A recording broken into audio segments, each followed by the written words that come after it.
practice. Let's see how you did. First, for number 1, it was very similar to one that we've done before, and you set the denominator equal to 0, and you wind up with x does not equal plus or minus 1. Okay, well, thank you. It's probably the wrong printer. And then you've got your vertical asymptotes, no holes, horizontal, slant, there's none, x-intercept, y-intercept. Again, this one looks very similar to one that we've done before.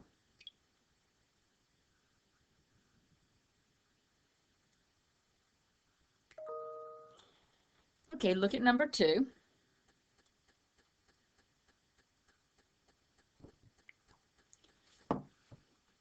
Okay, this one, again, no slant, no holes, so nothing different than the things that we've done before. Okay, you do have a degree of 1 in the numerator, a degree of 1 in the denominator, and that's where you get y equals 3/2. It's always just lead coefficient over lead coefficient. Over here, notice I had to add the 0x squared. Okay, so far so good. Okay, number 3 is the first time that you see something a little bit different. All right, let's look at this. We've got x is an element of real numbers. X does not equal 1/2. Okay, that's where you can't have a value of x, so your vertical asymptote is there. There are no holes because nothing canceled. On the other hand, what I want you to notice is right here, you've got 3x squared, and in the bottom, you just have x. So that's where I did y equals 3x squared over 0x squared, which resulted in 3 over 0. And that, you should know, is undefined. You can't divide by 0. Since it's undefined, that means I don't have a horizontal, so I've got none right here, but then I have a slant. Okay? I have a slant. So to find the slant, I took the 3x squared plus 0x plus 1, divided by the 2x minus 1, okay? And this is the linear equation I have. Y equals 3x, 3/2 x plus 3/4. That's your slant asymptote. That's this guy right here. So I plotted the point at 3/4, then I went up 3 and over 2, put a point, and drew my dashed line. Notice how the curves follow that slant asymptote. Okay? Again, the slant asymptote, we hadn't done one before, but that's what the directions said, and that's how you do it. You simply find that you don't have a horizontal, so you check for a slant. Degree of the numerator is 1 more than the degree of the denominator. Okay? And again, there still weren't any holes because nothing canceled. Now let's move over here to number 4. All right? And this one is x squared plus 4x, so we factor it. And on the bottom, we have 3x squared plus 15x plus 12, and factored that. Now notice I have these two things that cancel. But before I do that, I first need to do my domain. My domain is x does not equal -1 because of this factor, and x cannot equal -4 because of this factor, right? The x plus 4 factor. I only have one vertical asymptote, however, because the x plus 4 cancels. So x plus 1, that's my only vertical asymptote. The x plus 4, I'm sorry, creates my hole. So my hole starts at x is -4. How did I get the 4/9? What I did was I took the -4, okay, and I plugged it in here and here to my simplified function, x over 3 times x minus 1. X, -4 over 3 times x, -4 plus 1. So I took what is a restriction on the parent and plugged it into the simplified child. All right? That's where I got -4 over -9, or 4/9. So that is where the hole is. It's at -4 and 4/9. So we come out here to -4 and 4/9, and you see that right there where I've got that open dot? Okay? That's a hole.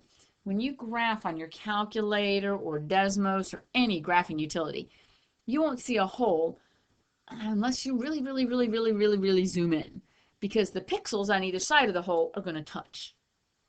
Okay, so it's almost impossible to see a hole on a graph. Now you will see the fact that there must be a hole or a vertical asymptote when you look at the table, because if you look at when x is -4, you will see that it's undefined. But there's the catch, that's the tricky part. You've got to know what you're doing. If you don't understand all of it, you're going to miss a hole. You might call it a vertical asymptote. So just be careful. Holes are where things got canceled out. Vertical asymptotes did not cancel out. All right? Slant asymptote. We have an x squared over an x squared, so we got y is equal to 1/3. Since there's a horizontal, there's no slant. We found the x-intercepts and the y-intercepts and graphed it. And again, right here, I want you to notice the hole. I drew a little circle, okay, open dot, saying there's a hole right there. Okay, continuing with the independent practice. For these, there were no holes, there were no slant asymptotes, so these follow exactly what we did before. So you can pause the video and take a look. Okay. Then we move on, and we've got, and again, if you need to, I'll go back here and just explain it. Pause the video, take a look. I've got some of the work here off to the side. Remember, vertical asymptotes and domain, very much interrelated. If nothing canceled, everything that was an exclusion in the domain becomes a vertical asymptote. If it was canceled out, then it becomes a hole. Horizontal asymptotes, lead coefficient over lead coefficient once the degrees are the same. If it's undefined, then you got to look for the slant. X-intercepts happen when y is 0. Y-intercepts happen when x is 0. Okay, I'll even write that. That's when y equals 0, and the y-intercepts are when x equals 0. Okay, number 7. Here, we don't have a hole. There's nothing that cancels. We don't have a horizontal asymptote, but we do have a slant. No horizontal, because notice that I've got an x cubed over 4x squared. So that would be 1x cubed over 0x cubed, which becomes 1 over 0, which is undefined. That's why I don't have a horizontal, okay? I do have a slant. The slant means I have to take the 4x squared plus 8x minus 12 and divide it into x cubed minus 2x squared minus 8x. And you could add the plus 0 down here, but remember, you don't care about the remainder. So I didn't have to go that far. The nice thing about this is you just have to do the first steps of your long division. Got 1/4 x minus 1. Graphed it. Rise 1 over 4. Boom. There's my slant. Okay, x-intercepts, y-intercepts. I let y equal 0, found the x-intercepts. Let x equal 0, found the y-intercept. Okay, again, you can pause the video and check it out. In summary, for this particular lesson, we used the vertical and horizontal and slant asymptotes along with holes and x-intercepts and y-intercepts to guide our graphing, our sketching a graph of the rational functions. Vertical asymptotes occur where a value of x that is not factored out makes the function undefined. Holes occur where a value of x that is factored out makes the function undefined.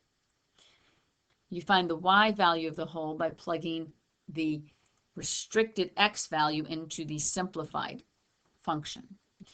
Horizontal asymptotes are y equals lead coefficient of numerator over lead coefficient of denominator when both are made to have the same degree.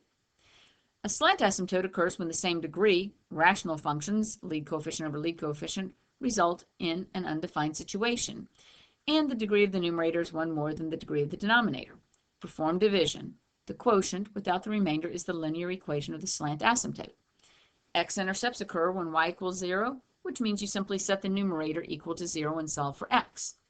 Making sure, though, that that x value is not restricted. Y-intercepts occur when x equals 0. Set x equal to 0 and solve for y, as long as 0 is not a restricted value. That's it. That's Unit 10, Lesson 3. A lot of little things, many of which you already knew how to do. Some just not hard, maybe just a lot. Take some practice. All right. Good luck.